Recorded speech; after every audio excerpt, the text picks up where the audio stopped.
And I know you have a new ebook out called Untitled. What can you tell us about that one? That's correct. Well, it's I've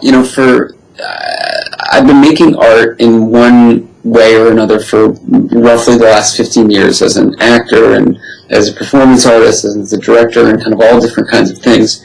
And I am personally very fearful of the blank page. That's for me, the starting of things is always a really difficult thing.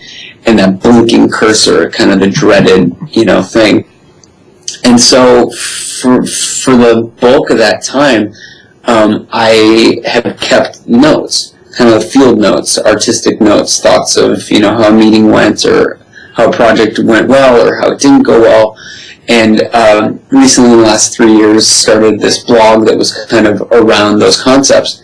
And maybe about a year ago, I read an article by Seth Godin was saying that the thing about the internet that's fantastic is it doesn't have any edges. You can kind of move about and go wherever you want, but it doesn't have any edges.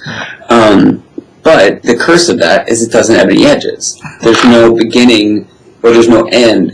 And for an idea to really have impact, it needs to be given a container and it needs to be shaped and it needs to be formed. And so I was really inspired by that, and kind of through the relationship with Clark and the Creative Collective, we started having conversations after the ebook was about to come out, the Creative Matters book, saying, well, what would it look like to write my own process down and to give, to create some sort of a manifesto of sorts of my own process, and how would I give that edges?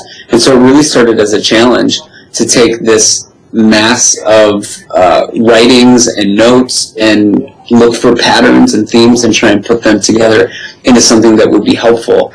Also, I've been through a lot of kind of personal journey over the last 6 years, and have found that especially in the faith-based world, that's not something that we often talk about. Is where the work comes from. We talk about how to do the work, we talk about excellence, we talk about, a lot of things like that.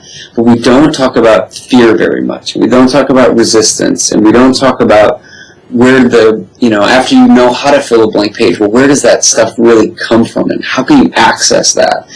And I think that my unique message is to talk a lot about that, and to talk about the journey that the artist really needs to be going on. It's a lifelong journey of self-awareness to be able to create work that really could, move people. Yeah.